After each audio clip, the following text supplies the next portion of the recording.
Yatiman Yusof, who was an old colleague. We entered Parliament together in the same year in Ministry of Trade and Industry and Ministry of Community Development, Culture and Sports, Culture and Youth. On behalf of all of us, welcome, and welcome to your delegation. And items that are of mutual benefit for reaching better, how it can work more for the things better into the future.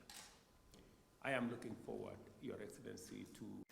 We have invited Singaporeans, private sector, to consider investment opportunities in our transport and logistics sectors.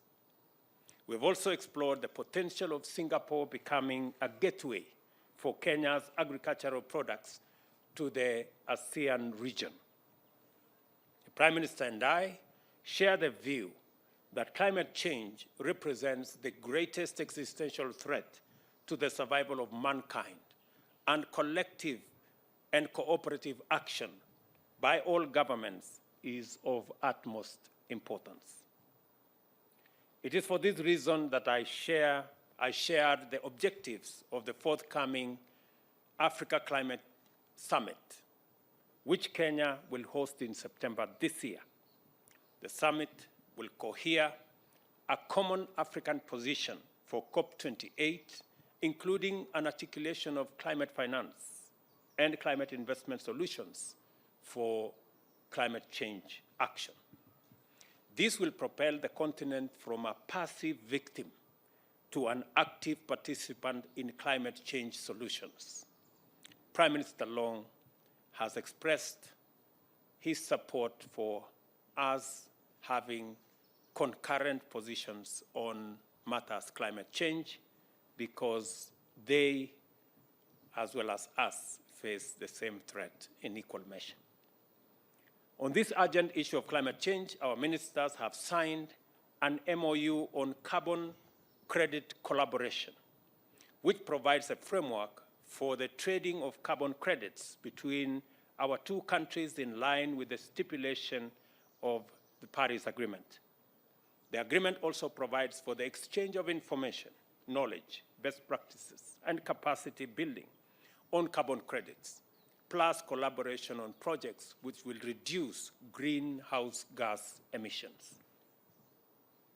Prime Minister Long and I also agreed on the urgent need to reform both the global peace and security infrastructure, as well as the multilateral financial architecture, to ensure that these institutions are equitable, fair, and fit for purpose in responding to multifaceted global challenges.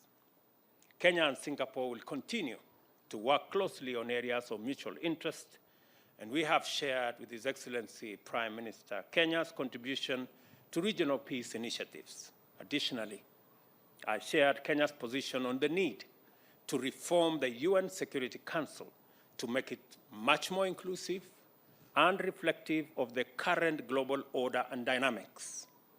It is important for like-minded countries like Kenya and Singapore to support common positions.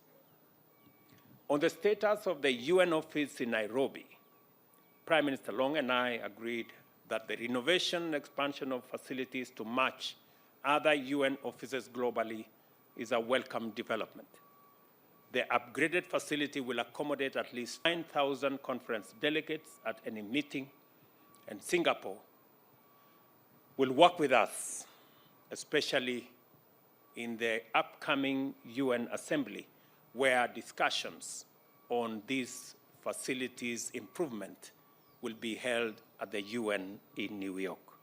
That it was important that countries continue to work towards building linkages in the digital economy, cooperating on food and... His Excellency Prime Minister Lee Hsien Loong have just concluded the bilateral talks and will now address you